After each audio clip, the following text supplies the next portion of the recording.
Hello friends, in this video I am discussing about theory of chapter number 2. Okay हम लोगों ने आगे बहुत सारी थियरी देखी हुई है, कैपेसिटर की सब थियरी देखी हुई है। कैपेसिटर में कैपेसिटेंस की थियरी देखी, कैपेसिटेंस के इक्वेशन की थियरी डिराइव की, कैपेसिटेंस सीरीज में है, कैपेसिटेंस पैरेलल में है, कैपेसिटेंस के अंदर स्टोर की गई एनर्जी की हमने थियरी डिराइव, उसके इक्वेशन को डिराइव किया। और उसके बाद हम लोगों ने एनर्जी डेंसिटी का इक्वेशन डिराइव किया। उसके बाद हम लोगों ने कैपेसिटर के बीच, कैपेसिटर की दो प्लेट के बीच में डाइलेक्ट्रिक रखते हैं तब उसका कैपेसिटेंस कितना होता है वो भी इक्वेशन हमने डिराइव किया। हमने पोटेंशियल, इलेक्ट्रिक पोटेंशियल का इक्वेशन डिराइव किया, हमने वर्क का इक्वेशन डिराइव किया, हमने डाइपोल की वजह से कितनी पोटेंशियल, डाइपोल की वजह से कितनी पोटेंशियल उसके एक्सिस पे मिलती है या तो उसके इक्वेटर पे मिलती है, उसकी भी इक्वेशन डिराइव की। फिर हमने पोटेंशियल एनर्जी की इक्वेशन डिराइव की, U is equal to minus p cos theta.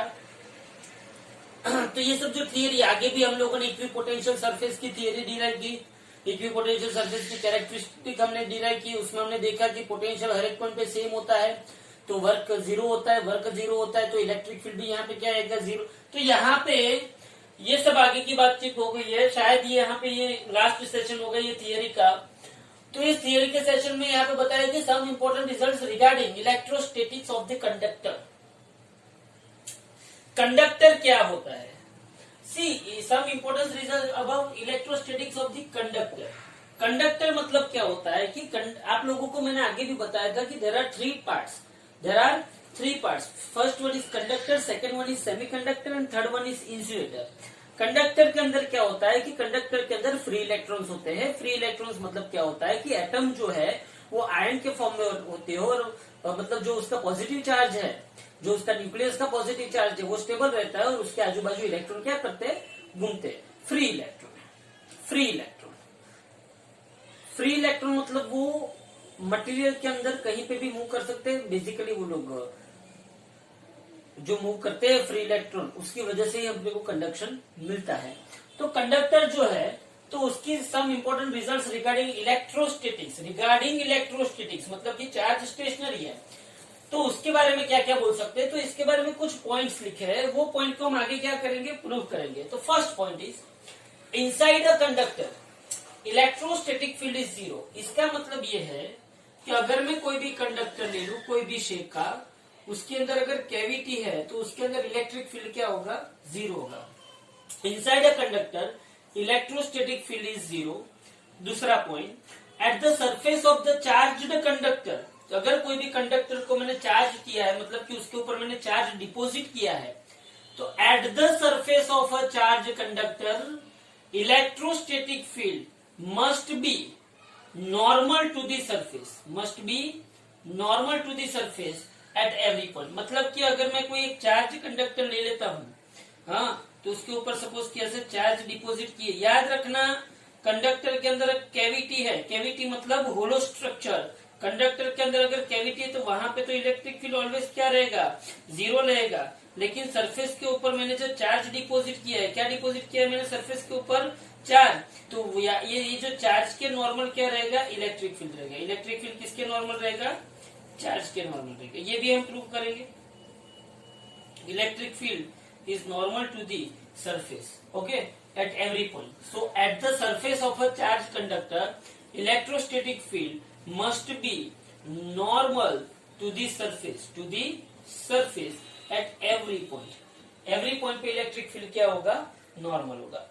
तीसरी बात, the interior of a conductor can have no excess charge in the static situation. अब ये बहुत अच्छी सी बात है, मतलब कि आप अगर देखने जाओ उसमें क्या बोला है, the interior of a conductor. Interior of the conductor मतलब क्या, मैंने फिर से बोल रहा हूं कि आप कोई भी कैविटी मतलब कि होलो स्ट्रक्चर की आप बात कर लो तो उसके इंटीरियर पार्ट के अंदर, या तो आप सॉलिड की बात कर लो तो उसके इंटीरियर पार्ट जो है वो इंटीरियर पार्ट के अंदर नो एक्सेस चार्ज।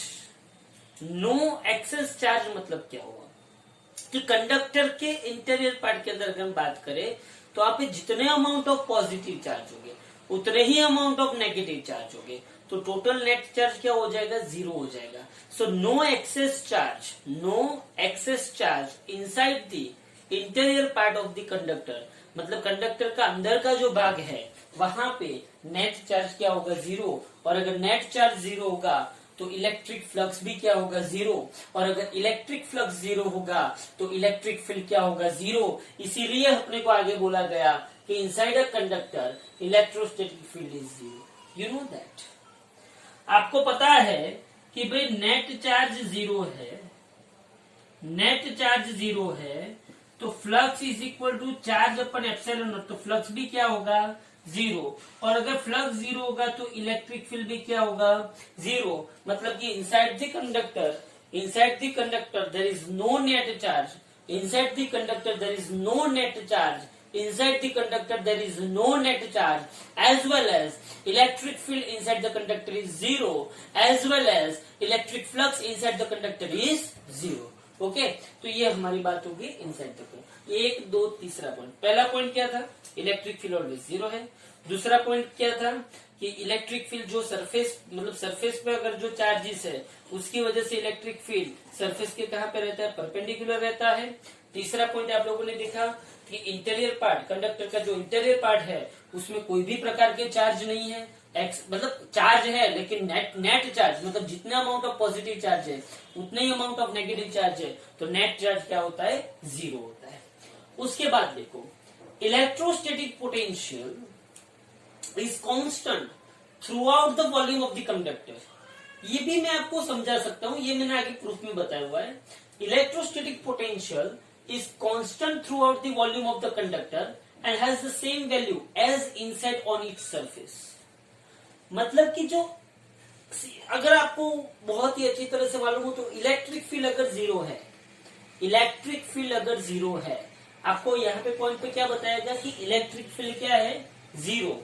अगर इलेक्ट्रिक फील्ड जीरो है तो you can feel that electric field zero. तो आप लोगों को मैंने आगे बताया था d v by d x is equal to zero. Potential का with respect to distance differentiation क्या होता है, जीरो होता है।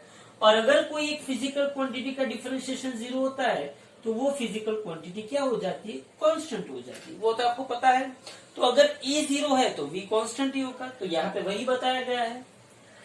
Electrostatic potential is constant throughout the volume of the conductor. कहीं पे भी आप कंडक्टर में जाओ, कोई भी वॉल्यूम एलिमेंट ले लो, कहीं पे भी आप वॉल्यूम एलिमेंट ले लो, लेकिन हर एक जगह पे वो पोटेंशियल क्या रहेगा, कांस्टेंट रहेगा। And has the same value as inside on its surface. मतलब अंदर मतलब कंडक्टर के इनसाइड इलेक्ट्रोस्टैटिक पोटेंशियल की जो वैल्यू होगी वही वैल्यू उसके सरफेस पे होगी। सरफेस पे अलग और इनसाइड अलग ऐसा होता नहीं है।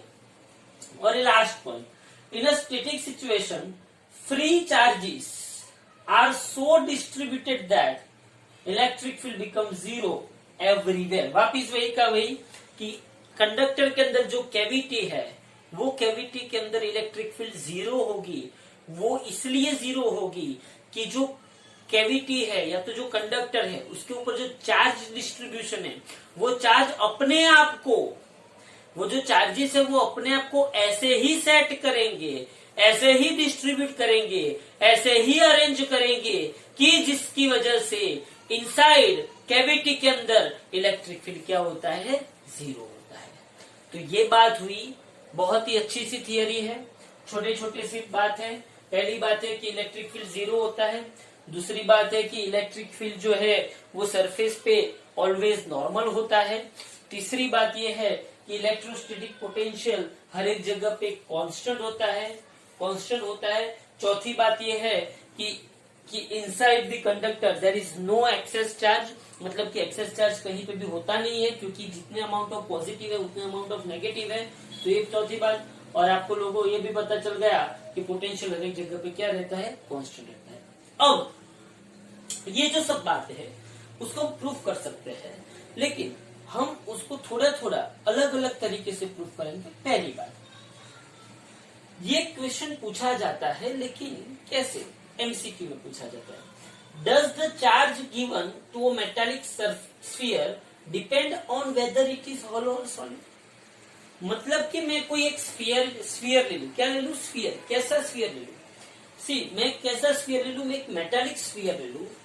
मेटालिक स्फीयर के ऊपर अगर मैं चार्ज को रखता हूं, मेटालिक स्फीयर के अंदर अगर मैं चार्ज को रखता हूं, तो चार्ज जो मैंने उसको रखा वो क्या, वो स्फीयर होलो है या तो वो स्फीयर सॉलिड है, उस पर डिपेंड करता है? नहीं, no, this is because this is sphere hollow है, मतलब कि अंदर से वो स्ट्रक्चर में होलो है, या तो स्फीयर सॉलिड है मतलब अंदर से पूरा भरा हुआ है। ये डिपेंड करता है कि इसका कोई डिपेंडेंसी नहीं है। क्यों नहीं है? क्योंकि चार्ज जब मैं डिपॉजिट करता हूँ कोई भी कंडक्टर के ऊपर, मैं चार्ज जो डिपॉजिट करता हूँ कोई भी कंडक्टर के ऊपर अगर मैं चार्ज जो डिपॉजिट करता हूँ वो चार्ज उसकी सरफेस पे रहता है। कहाँ पे रहता है? उसकी सरफेस पे। So no, this is because charge resides on the surface of the sphere. Charge कहाँ पे रहता है? On the surface of the sphere. If both hollow and solid spheres have, ये एमसीक्यू में आ सकता है कि if both hollow and solid sphere have same radii, दोनों, वो एक होलो स्फीयर है एक सॉलिड स्फीयर है, दोनों की रेडाई अगर सेम है, then their capacitance will also be same. Their capacitance will also be same. Thus, on charging to the same potential, some potential, both have same charge. तो अगर मैं दोनों को कुछ पोटेंशियल पे अगर मैं दोनों को चार्ज करता हूँ तो एक होलो स्फीयर रहेगा या तो एक सॉलिड स्फीयर रहेगा, दोनों के ऊपर अमाउंट ऑफ चार्ज क्या डिपोजिट होगा? सेम डिपोजिट होगा। सो चार्ज डिस्ट्रीब्यूशन या तो amount of charge does not depend on hollow structure और सॉलिड स्ट्रक्चर। ओके, हाँ, क्यों? क्योंकि जो भी चार्ज डिपोजिट होता है वो सब चार्ज को सरफेस पे डिपोजिट रहना होता है, और अगर वो सरफेस पे डिपोजिट हुआ तो वहां पे सरफेस चार्ज डेंसिटी कंसीडर की जाती है, और दोनों मतलब कौन? Hollow sphere and solid sphere दोनों की रेडियस सेम है, इसलिए सरफेस चार्ज डेंसिटी भी क्या होगी? सेम होगी। एंड दैट्स वाई वहां पे चार्ज भी क्या होगा? सेम होगा। थर्ड वाला जो देखो, what happens when external charge is given to the conductor. इसका सेम वो कहना है, लेकिन यहाँ पे ऐसे कान पकड़े हुए और यहाँ पे ऐसे कान पकड़े, और कुछ नहीं है, ध्यान से देखिए। What happens when external charge is given to the conductor in a conductor, in a conductor the inside net charge is always zero. मैंने आगे भी बोला कंडक्टर के अंदर नेट चार्ज, सी ये पूरा जो बोर्ड में जो कुछ भी लिखा हुआ है वो सब कुछ सेम ही है, उसमें कोई परेशानी नहीं है, कोई परेशानी नहीं है। पूरे बोर्ड पे जो भी लिखा है वो सब कुछ सेम है, सिर्फ आपको थोड़ा सा समझना है कि inside the conductor net charge is always zero, net charge is always zero. Thus when excess electron charge is given externally, it resides only on the surface and does not go inside. अगर मैं external charge supply करता हूं तो वो सिर्फ और सिर्फ किस पे रहता है? सरफेस पे रहता है, वो कभी भी अंदर नहीं जाता है। क्यों? क्योंकि आगे ही हमने बात की the interior of a conductor can have no excess charge in the static situation. बराबर है? तो स्टैटिक सिचुएशन में कंडक्टर के अंदर चार्ज एंटर हो सकता नहीं है। तो जो भी चार्ज हम बाहर से डिपॉजिट करेंगे वो चार्ज सरफेस पे रहेगा, वो कभी भी अंदर जा सकता नहीं है। अगर वो अंदर नहीं जाता है तो उसकी वॉल्यूम चार्ज डेंसिटी जीरो होगी, लेकिन उसकी surface charge density always non zero होगी। Volume charge density is zero and surface charge density always non zero. Okay, तो ये क्या हुआ? What happens when external, in short आप एक ही स्टेटमेंट में लगा सकते हो कि जो भी चार्ज मैंने एक्सटर्नली सप्लाई किया वो पूरा का पूरा चार्ज कहाँ पे रहा? सरफेस पे रहा, वो कभी भी अंदर एंटर हुआ नहीं। फोर्थ वाला इसके ऊपर से ये प्रूफ करता है, हाँ, कि prove that electrostatic potential is constant throughout the volume. यही स्टेटमेंट यह प्रूफ में रखा हुआ है कि prove that electrostatic potential is constant throughout the volume of a conductor. मैंने आगे भी उसको प्रूव किया कि इलेक्ट्रिक फील्ड जीरो है तो dv by dx is equal to zero, तो v कांस्टेंट। ये प्रूफ इसमें है, अच्छी तरह से लिखा हुआ है, समझना। Electrostatic potential is constant throughout the volume of a conductor. since E is zero inside the conductor and hence no tangential component of electric field on the surface. हमने आगे क्या देखा कि इनसाइड द कंडक्टर E क्या होता है, zero होता है. अगर inside the conductor E zero होता है तो कोई भी टेंजेंशियल कंपोनेंट इलेक्ट्रिक फील्ड का सरफेस पे नहीं होता है. और अगर इलेक्ट्रिक फील्ड का कोई भी टेंजेंशियल कंपोनेंट सरफेस पे नहीं होता है तो वहां पे इलेक्ट्रॉन को एक जगह से दूसरी जगह जाने के लिए वर्क करना पड़ता नहीं है. क्यों वर्क नहीं करना पड़ता है, तो देखो यहाँ पे, so no work has done in moving a test charge within the conductor और ऑन इट्स सरफेस. तो वर्क नहीं करना पड़ता है. तो मैंने आपको पहले ही बोला था कि भाई वर्क इज इक्वल क्या होता है, वर्क इज इक्वल, यहाँ पे क्या हुआ, जीरो. तो वर्क इज इक्वल क्या था, क्यू डेल्टा वी था. तो work is equal q delta v, मतलब charge multiplied by potential difference zero होगा. बट चार्ज कभी भी जीरो यहाँ पे होता नहीं है. अगर चार्ज जीरो नहीं होता है तो डेल्टा वी क्या होगा, जीरो. और डेल्टा वी जीरो हुआ मतलब चेंज इन पोटेंशियल क्या हुआ, जीरो. और अगर चेंज इन पोटेंशियल जीरो होगा तो V2 माइनस V1 कोई भी दो पॉइंट ले लो तो उसमें V2 minus V1 is equal क्या होगा, जीरो. और अगर V2 माइनस V1 जीरो होगा तो इसका मतलब ये हुआ कि V1 इज इक्वल क्या होगा, V2. तो ये प्रूफ करता है कि कंडक्टर के अंदर हर एक पॉइंट पे पोटेंशियल क्या रहता है, सेम रहता है उसकी सरफेस पे. या तो इनसाइड पे, मतलब हर एक पॉइंट पे उसकी सरफेस पे ले लो या तो इनसाइड ले लो, हर एक पॉइंट पे पोटेंशियल क्या रहता है, सेम रहता है. किसके अंदर, कंडक्टर के अंदर. तो ये सब बातें, कंडक्टर के अंदर इलेक्ट्रिक फील्ड कैसा होता है, पोटेंशियल कैसा होता है. इलेक्ट्रिक फील्ड कंडक्टर के अंदर क्या होता है, जीरो होता है. पोटेंशियल क्या होता है, अंदर एंड बाहर कांस्टेंट रहता है. एक्सेस चार्ज कंडक्टर के अंदर क्या होता है, जीरो होता है. अगर बाहर से मैं कोई चार्ज डिपोजिट करूं तो वो कंडक्टर की सरफेस पे रहता है और कंडक्टर की सरफेस पे इलेक्ट्रिक फील्ड और उसके परपेंडिकुलर नॉर्मल होता है. बस इतना ही है. पूरा बोर्ड अगर आप रिवाइज करोगे, 2 बार इसको देखोगे, पढ़ोगे तो आपको पूरा समझ में आ जाएगा.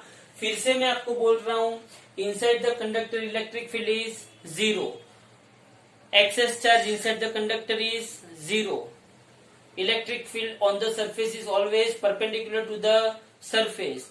बाहर से अगर मैंने चार्ज डिपॉजिट किया वो हर जगह पे मतलब सिर्फ बाहर ही डिपॉजिट होगा, वो कभी भी अंदर रहेगा नहीं. And electrostatic potential at each and every point on the conductor और on the surface of the conductor is constant. Okay, तो ये बात हुई कंडक्टर के बारे में. हेलो फ्रेंड्स, अभी हम लोगों ने जो थियरी की, अब उसके बाद की थियरी है. उसके बाद की थियरी हमने जो कंडक्टर के बारे में बात की, हमने ऐसा बोला कि अगर आप कोई भी कंडक्टर ले लेते हो जिसके अंदर कैविटी है तो वहां पे इलेक्ट्रिक फील्ड क्या हो जाती है, inside the cavity electric field क्या हो जाती है, जीरो हो जाती है. इलेक्ट्रिक फील्ड अगर जीरो हो जाती है इसका मतलब ये हुआ कि वहां पे चार्ज जीरो होगा, या तो फिर जितना अमाउंट ऑफ पॉजिटिव चार्ज होगा उतना अमाउंट ऑफ नेगेटिव चार्ज होगा. इलेक्ट्रिक फील्ड जीरो, इसका मतलब ये हुआ कि वहां पे फ्लक्स भी क्या है, जीरो है. और आपको ये भी पता था कि सरफेस के ऊपर चार्ज क्या बोला था उसके अंदर, याद करो. उसके अंदर आपने ऐसा बोला कि जो भी चार्ज इंड्यूस होता है, अगर मैं बाहर से भी कोई भी चार्ज रखता हूं तो वो जो चार्ज है वो कभी भी अंदर, लास्ट पॉइंट याद रखो, चार्ज जो है वो कभी भी अंदर नहीं जाता है, वो सिर्फ कहां पे रहता है, सरफेस पे रहता है. तो ये सब पॉइंट को नजर में रखने के बाद एक बहुत ही अच्छी सी थियरी आती है जिसको बोलते हैं इलेक्ट्रोस्टैटिक शील्डिंग. इलेक्ट्रोस्टैटिक शील्डिंग क्या है वो समझने के लिए सुनो यहाँ पे. इलेक्ट्रोस्टैटिक शील्डिंग, एक सिंपल सी मैं आपको बात बोलूं कि ये इलेक्ट्रोस्टैटिक शील्डिंग क्या कहना चाहता है कि ये एक कंडक्टर है जिसका इनसाइड होलो स्ट्रक्चर है. मतलब कि इनसाइड में जहां पे इलेक्ट्रिक फील्ड क्या है, जीरो है. चार्ज ऑलवेज सरफेस पे ही इंड्यूस होते हैं, कभी भी चार्ज अंदर जाते नहीं. ये वापिस मैंने बोला, क्यों बोला, क्योंकि यही इलेक्ट्रोस्टैटिक शील्डिंग का एक फिक्स पॉइंट है. सुनो ध्यान से. आप ऐसा समझो कि आप लोग ताज होटल के सामने, आप लोग ताज होटल के सामने जो 5 रुपए की चाय और 5 रुपए के भजिया मिलते हैं, वहां पे नाश्ता करने के लिए गए। आप वहां पे गए और इतना मस्त मौसम था, इतनी बारिश थी कि आप वहां पे गए, आप भजिया नाश्ता कर रहे थे, चाय पी रहे थे। उस टाइम पे ये जो बारिश हो रही थी, बारिश तो हो रही थी, एट दैट टाइम समझो कि लाइटनिंग होना स्टार्ट हुआ। Now what do you mean by lightning? Lightning is nothing but it is the flow of large amount of charge in an atmosphere. When large amount of charge flows through the particular conducting path in the atmosphere. Atmosphere actually insulator है, उसमें से कभी भी current pass नहीं हो सकता है, लेकिन उसका इलेक्ट्रिक फील्ड, किसका, वो जो ऊपर स्काई के अंदर जो चार्ज टकरा रहे हैं, या तो उसका जो इलेक्ट्रोस्टैटिक पोटेंशियल है, उसकी वजह से जो इलेक्ट्रिक फील्ड इतना ज्यादा हो जाता है यार, आप सोचो ना कि 3000 वोल्ट पर मिलीमीटर से ज्यादा अगर हो गया तो वो जो एटमोस्फियर का वो जो एरिया है या तो जो पाथ है वो क्या हो जाता है, कंडक्टिंग हो जाता है। मतलब कि इन शॉर्ट लाइटनिंग गिरी। अच्छा भाई, आप अपनी लाइफ पार्टनर के साथ हो, आप अपने लाइफ पार्टनर के साथ हो, साथ में 4-5 गलुड़िए हैं आपके, छोटे छोटे गलुड़िए हैं आपके, और आपने देखा कि भाई लाइटनिंग हो रही है, अब क्या करे?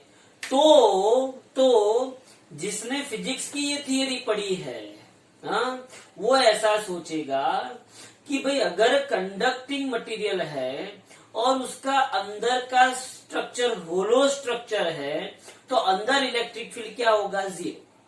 Lightning is nothing but external electric field. Lightning is nothing but external electric field.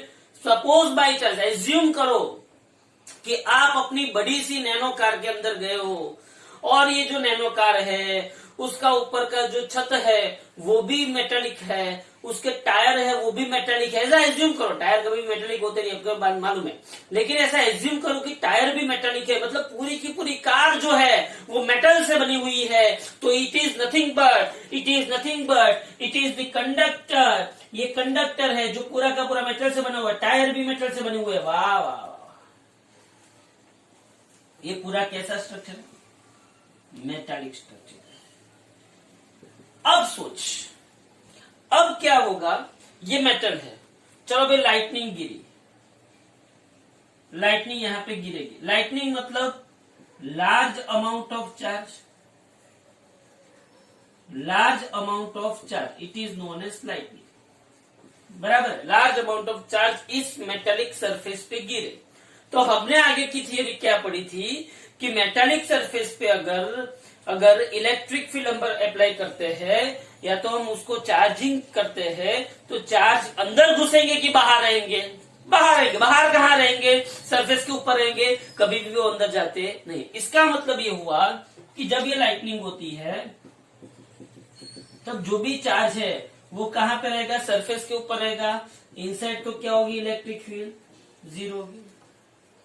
ऐसा जिसने फिजिक्स पढ़ा हुआ है, मतलब जो भजिया खा रहा है, चाय पी रहा है, उसको ऐसा थियरी आएगी, हाँ हमको तो ऐसा बोला गया था कि जब मेटालिक सरफेस होती है जिसके अंदर होलो स्ट्रक्चर होता है, वहां पे इनसाइड इलेक्ट्रिक फील्ड 0 होती है, कोई चार्ज जा सकता नहीं है। जो भी लाइटनिंग गिरी वो सरफेस के ऊपर गिरी, अंदर कछु नहीं है।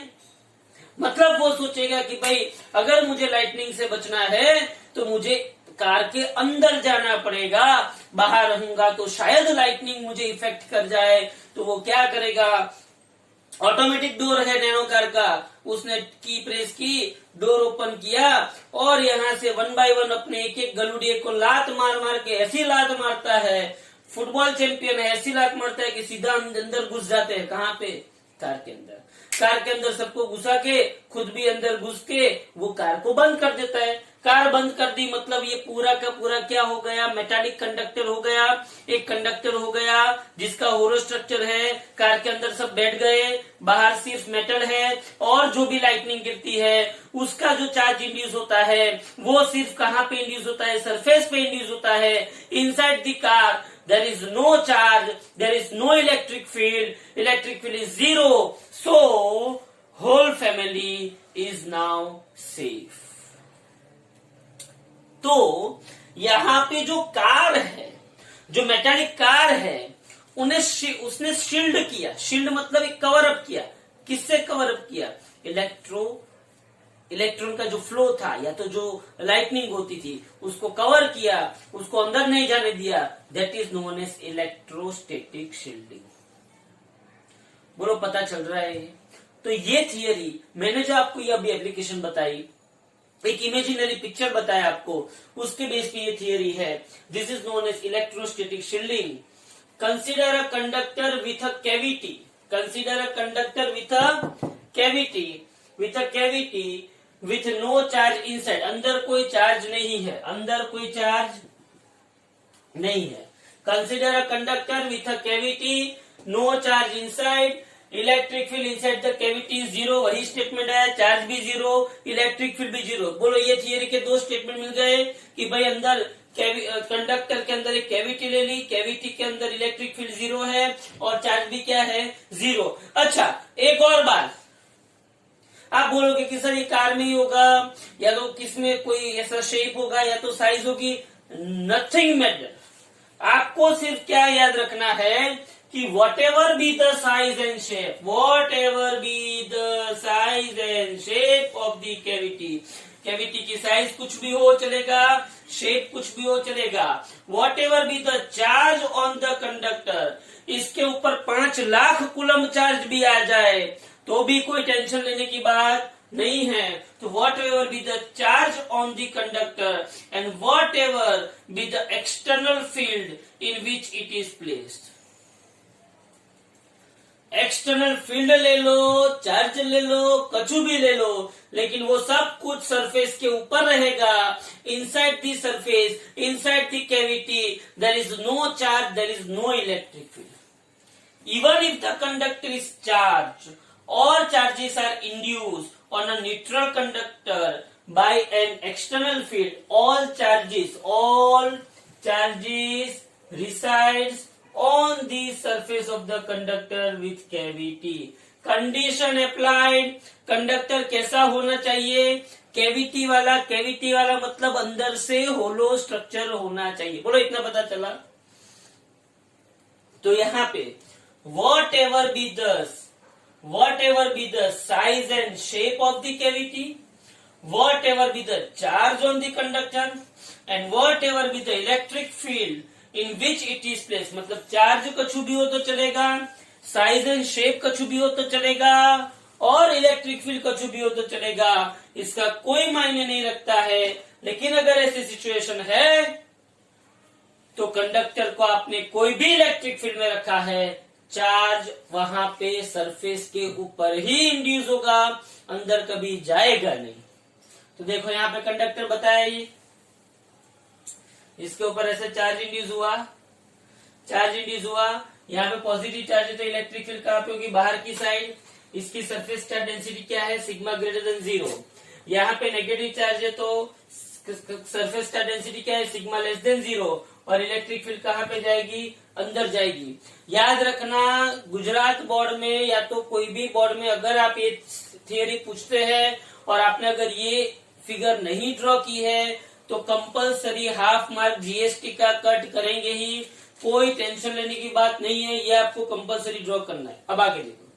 10 any cavity in the conductor remains shielded from the outside influence. Any cavity in the conductor remains shielded from the outside electric influence, thus field inside the cavity is zero. This phenomena is known as electrostatic shielding. पता चला? तो वापिस वही की वही बात, conductor है, metallic conductor है, कैविटी है, अंदर होलो स्ट्रक्चर है, मैंने उस पर कोई भी इलेक्ट्रिक फील्ड प्रोवाइड की, कितना भी चार्ज डिपॉजिट किया, कुछ भी किया, लेकिन electric field inside the conductor remains zero. Electric field inside the conductor remains zero और पोटेंशियल रिमेन्स कांस्टेंट। बोलो पता चला। It is use in protecting, ये कहां पे इलेक्ट्रोस्टैटिक शील्डिंग कहां पे यूज होता है? It is use in protecting sensitive instruments from electrical influence. मगर ऐसा समझ लो कि मेरे पास कोई एक ऐसा इंस्ट्रूमेंट है जो वेरी सेंसिटिव है इलेक्ट्रिक फील्ड को लेके। अगर मुझे इलेक्ट्रिक फील्ड के प्रकोप से उसको बचाना है तो मुझे क्या करना पड़ेगा? क्या करना पड़ेगा? इलेक्ट्रिक फील्ड के प्रकोप से उसको बचाना है तो मुझे उस इंस्ट्रूमेंट को कहां पे रखना पड़ेगा? तो ऐसी कोई एक कैविटी है, मेटालिक कंडक्टर्स के अंदर एक कैविटी है, उसके अंदर मैं इसको अगर रख दूंगा तो आराम से चार्ज वहां पे इलेक्ट्रिक फील्ड क्या हो जाएगा? जीरो, और वो इंस्ट्रूमेंट बच जाएगा। ओके, तो ये थियरी हो गई एक्सप्लेन इलेक्ट्रोस्टैटिक शील्डिंग। सिंपल सी थियरी है, कोई टेंशन लेने वाली बात नहीं है। Now explain and define polarization of the dielectric. Explain and define polarization of dielectric. अब ये पोलराइजेशन है क्या? ध्यान से सुनो, ये पोलराइजेशन क्या है?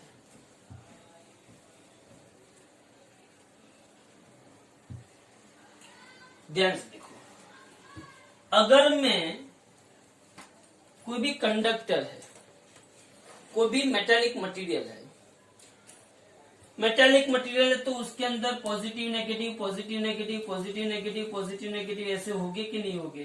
होंगे, ऐसे होंगे, मेटालिक है तो। ओके, अब हुआ क्या, जब मैं इसको एक्सटर्नल इलेक्ट्रिक फील्ड प्रोवाइड करता हूं, क्या प्रोवाइड करता हूं? एक्सटर्नल इलेक्ट्रिक फील्ड, तो यहाँ पे क्या होगा? पॉजिटिव पॉजिटिव पॉजिटिव, और यहाँ पे क्या होगा? Negative negative negative. जब मैंने इसको एक्सटर्नल इलेक्ट्रिक फील्ड प्रोवाइड की तो इसके अंदर जो चार्जेस होंगे, इसके अंदर जो चार्जेस होंगे वो कैसे डिस्ट्रीब्यूटेड हो जाएंगे, कैसे रीअरेंज होंगे? तो यहाँ पे सब कौन आ जाएगा? पॉजिटिव पॉजिटिव पॉजिटिव, और ये पॉजिटिव के पास सब कौन आ जाएगा? Negative negative. इसका मतलब ये हुआ कि जो एक्सटर्नल इलेक्ट्रिक फील्ड है उसके ऑपोज में यहाँ पे इंटरनल इलेक्ट्रिक फील्ड होगा, और ये एक्सटर्नल इलेक्ट्रिक फील्ड और इंटरनल इलेक्ट्रिक फील्ड डायरेक्शन में ऑपोजिट हो गए, और मैग्नीट्यूड में क्या हो गए? मैग्नीट्यूड में क्या हो गया? इक्वल। तो यहाँ पे नेट इलेक्ट्रिक फील्ड क्या हो जाएगा? जीरो हो जाएगा। क्या हो जाएगा? नेट इलेक्ट्रिक फील्ड जीरो हो जाएगा। इसका मतलब ये हुआ कि अगर कोई मैं मेटालिक कंडक्टर को एक्सटर्नल इलेक्ट्रिक फील्ड में रखता हूं, ये भी अलग से थियरी पूछी जाती है कि मेटालिक कंडक्टर को एक्सटर्नल इलेक्ट्रिक फील्ड में रखते हो तो अंदर का इलेक्ट्रिक फील्ड क्या होता है? जीरो होता है। क्यों जीरो होता है?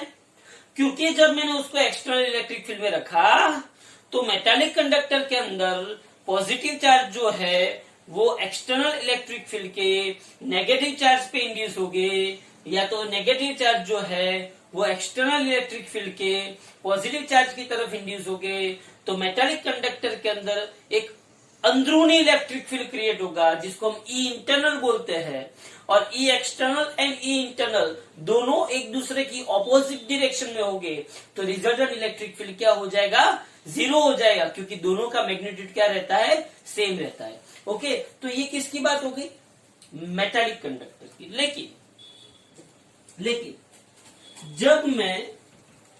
जब मैं एक्सटर्नल इलेक्ट्रिक फील्ड के अंदर डाई इलेक्ट्रिक या तो नॉन मेटालिक या डाई इलेक्ट्रिक को रखता हूं, किसको रखता हूं? नॉन कंडक्टर डाई इलेक्ट्रिक को रखता हूं, तब क्या होता है? ये एक्सटर्नल इलेक्ट्रिक फील्ड है, तब क्या होता है कि यहां पे भी चार्जेस इंड्यूस होते हैं। ये पॉजिटिव है, ये नेगेटिव है, यहां पे भी चार्जेस इंड्यूस होते हैं, लेकिन यहां पे जो ई इंटरनल होता है और ये जो ई एक्सटर्नल है, दोनों एक दूसरे के इक्वल होते नहीं है। दोनों एक दूसरे के इक्वल नहीं होते हैं, कुछ कम होता है। क्या होता है कुछ, मतलब कि ई इंटरनल जो है वो ई एक्सटर्नल से थोड़ा सा कम होता है। ओके, तो आपको जो नेट इलेक्ट्रिक फील्ड मिलेगी, क्या मिलेगी, नेट इलेक्ट्रिक फील्ड मिलेगी, वो थोड़ी बहुत रिड्यूस होके मिलेगी। ई एक्सटर्नल में से ई इंटरनल माइनस करोगे तो आपको ई एक्सटर्नल थोड़ा रिड्यूस होके मिलेगा ना, तो आपको नेट इलेक्ट्रिक फील्ड क्या मिलेगी, रिड्यूस होके मिलेगी। क्या मिलेगी आपको, नेट इलेक्ट्रिक फील्ड रिड्यूस होके मिलेगी। तो ये reducing of net electric field, reducing of net electric field increases the capacitance of the capacitor. Reducing of net electric field, reducing of net electric field increases the capacitance of the capacitor, and that's why capacitor की दो plate के बीच में, capacitor की दो plate के बीच में वो लोग क्या रखते हैं, डाइलेक्ट्रिक मटेरियल रखते हैं। ओके, तो यहां पे देखो, explain and define polarization of the dielectric. When a dielectric, whether it is polar, you know very well what is polar. Polar is nothing but मैंने आपको बोला था, ऐसा मॉलिक्यूल या तो ऐसा मटेरियल जिसका पॉजिटिव और negative, centre of positive and centre of negative charge both are separated. And non polar जो है वो ऐसा मटेरियल है, नॉन पोलर मतलब ऐसा मटेरियल है कि जिसका पॉजिटिव जहां पे है वहां उसका क्या है, नेगेटिव। ओके, ऐसे डाइलेक्ट्रिक मटेरियल को अगर मैं एक्सटर्नल इलेक्ट्रिक फील्ड में रखता हूं, then field develops a net dipole moment, मतलब कि इसको रखता हूं तो वो भी ऐसे सेपरेट हो जाएगा पोलर को, और नॉन पोलर पे तो इसकी बहुत ज्यादा इफेक्ट होती है। मैंने अगर यही एक्सटर्नल इलेक्ट्रिक फील्ड प्रोवाइड किया, इसमें तो पॉजिटिव एंड नेगेटिव का सेंटर एक ही था, दोनों एक साथ ही थे, मतलब इसकी डाइपोल मोमेंट क्या थी, 0, क्योंकि डाइपोल मोमेंट क्या होता है, Q into distance between two charge. Dipole moment क्या होता है, magnitude of charge into distance between two charge. अभी यहाँ पे दोनों के बीच का डिस्टेंस ही 0 है, तो इसकी डाइपोल मोमेंट क्या हो गई, 0 हो गई। लेकिन जब इसको मैं एक्सटर्नल इलेक्ट्रिक फील्ड में रखता हूं तो यहाँ पे पॉजिटिव चार्ज है, यहाँ पे नेगेटिव चार्ज है, तो ये जो मॉलिक्यूल है नॉन पोलर मॉलिक्यूल का, नॉन पोलर मटेरियल का ये जो मॉलिक्यूल है, इसके अंदर नेगेटिव चार्ज जो है वो यहाँ पे पॉजिटिव की ओर इंट्रोड्यूस होगा, और पॉजिटिव चार्ज जो है वो नेगेटिव की ओर इंड्यूस होगा। इसका मतलब ये हुआ कि before applying external electric field उसका डाइपोल मोमेंट क्या थी, 0। लेकिन जब मैंने इलेक्ट्रिक फील्ड अप्लाई कर दी तो डाइपोल मोमेंट क्या हो जाती है, नॉन जीरो हो जाती है, क्योंकि दोनों के बीच में डिस्टेंस होता है। ओके, तो when a dielectric whether polar और non polar place in an external electric field develops a net dipole moment, okay, then the dielectric is said to be polarised. तो ये नॉन पोलराइज मटेरियल को polar material में convert करने की जो प्रक्रिया है उसको क्या बोलते हैं, polarisation. Okay, the extent of polarisation मतलब कितनी हद तक वो जाएगा, ये वो डिपेंड करता होगा ना, किसी पे डिपेंड करता होगा कि कितना वो पोलराइजेशन करेगा, मतलब कितना वो इतना 2 किलोमीटर का डिस्टेंस बना देगा दोनों चार्जेस के बीच में ना भाई। Extent of polarization. The extent of polarization depends on the relative strength of two mutually opposite forces. 2 force लगेंगे ऐसे बराबर, तो उसकी रिलेटिव स्ट्रेंथ पे डिपेंड करेगा। First, the dipole potential energy in the external field tends to align the dipoles with that field. देखो यहाँ पे, इसको समझने के लिए मैं आपको बताता हूं, कुछ मटेरियल, सपोज कि आपने पोलर मॉलिक्यूल ले लिया, पोलर मटेरियल जब आप लेते हैं तब ये पॉजिटिव नेगेटिव, ये नेगेटिव पॉजिटिव, फिर ये पॉजिटिव नेगेटिव, ये नेगेटिव पॉजिटिव, जितने भी ये जो डाइपोल्स है, छोटे छोटे डाइपोल्स है, वो अलाइनमेंट में नहीं होते। अलाइनमेंट में नहीं होते मतलब रैंडम अरेंज होते हैं। कैसे अरेंज होते हैं, रैंडम अरेंज, इसीलिए इसकी नेट डाइपोल मोमेंट क्या होती है, 0 होती है। लेकिन जब मैं इसके ऊपर एक्सटर्नल इलेक्ट्रिक फील्ड प्रोवाइड करता हूँ, क्या प्रोवाइड करता हूँ, एक्सटर्नल इलेक्ट्रिक फील्ड प्रोवाइड करता हूँ, तब क्या होता है, तब क्या होगा, तब ये माइनस ये प्लस, ये माइनस ये प्लस, ये माइनस ये प्लस, सब एक लाइन में एक साथ अरेंज हो जाएंगे due to external electric field. Due to external electric field सब एक लाइन में क्या हो जाएंगे, अरेंज हो जाएंगे। हाँ, तो यहाँ पे वही बताया हुआ है, the dipole potential energy in the external electric field tends to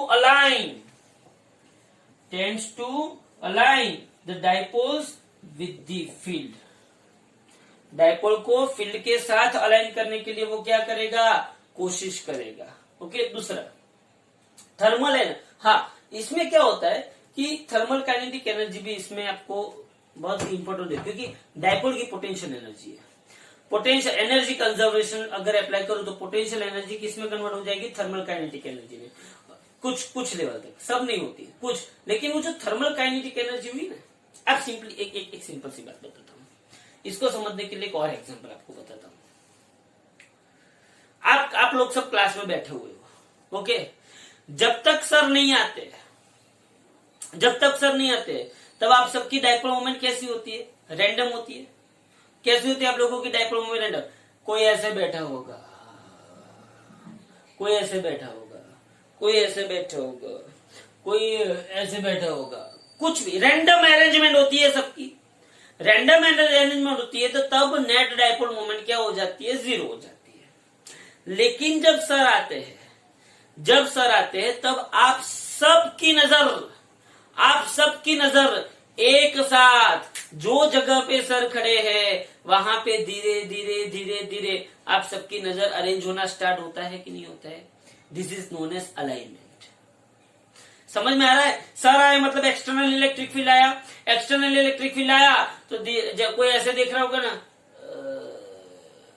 कोई ऐसे देख रहा होगा, सर कोई ऐसे, तो ये जो हुई, ये जो सभी डाइपोल एक डायरेक्शन में आए, this is known as alignment. क्या बोलते हैं उसको, alignment, due to external electric field. लेकिन वो अलाइनमेंट के अंदर भी कुछ प्रॉब्लम्स आते हैं। कैसे प्रॉब्लम्स, कुछ लोगों का ऐसा होता है, भी मेरे जैसे लोग आएंगे सर की तरह तो ऐसा करेंगे, ये कहां से आ गए, तो वहां पे ना एक फ्रिक्शन क्रिएट होता है। क्या क्रिएट होता है, उसका जो मुंह है ना वो ऐसा ही रहना चाहता है, लेकिन मजबूरी में उसको ऐसा मुंह करना पड़ता है कि नहीं। तो वहां पे क्या क्रिएट हुआ, अंदर से इच्छा ऐसी हो रही कि ऐसे ही देखे, लेकिन एक्सटर्नल इलेक्ट्रिक फील्ड से वो ऐसे आया तो वहां पे फ्रिक्शन क्रिएट हुआ तो वहां पे क्या क्रिएट हुआ, थर्मल काइनेटिक एनर्जी क्रिएट हुई। तो यहाँ पे थर्मल काइनेटिक एनर्जी का क्या मिलता है, लॉस मिलता है। तो वो क्या करेगा, वो अलाइनमेंट को डिस्टर्ब करेगा।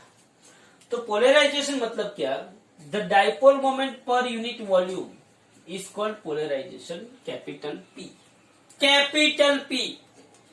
याद रखना, डाइपोल मोमेंट जो होता है वो स्मॉल p होता है, लेकिन dipole moment per unit volume, dipole moment per unit volume is known as capital P, and that capital P is known as polarization.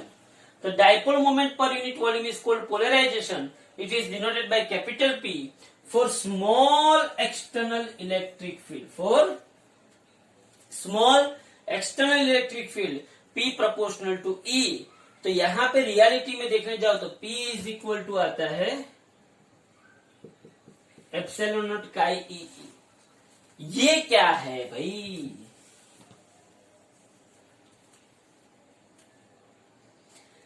इसको बोलते हैं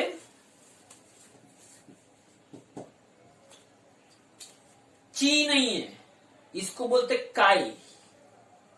क्या बोलते हैं इसको, चाय भी नहीं है, इसको क्या बोलते हैं, काई। तो ये जो है वो काई है, एक्स नहीं है।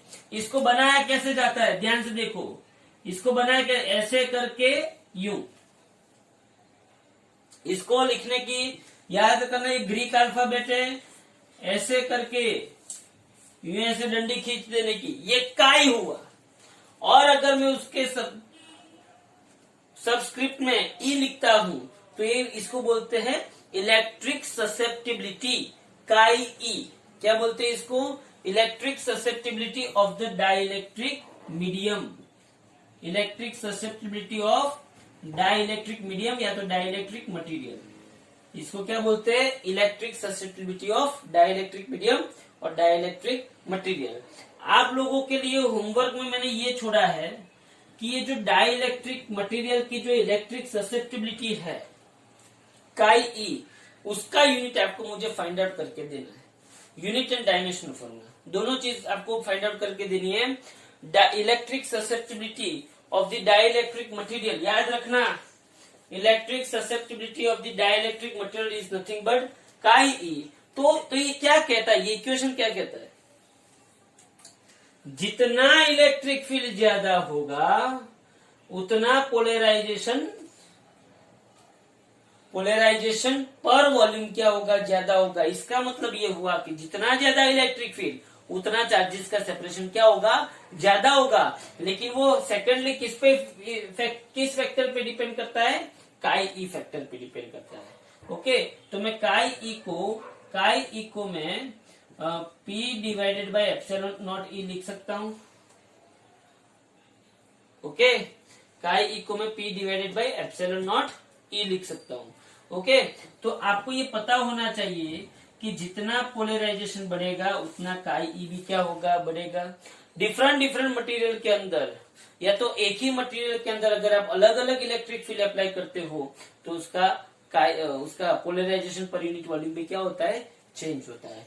तो ये आ गया explanation of explain and define the polarization of the dielectric. Okay, तो ये दोनों थियरी बहुत इंपॉर्टेंट थियरी है।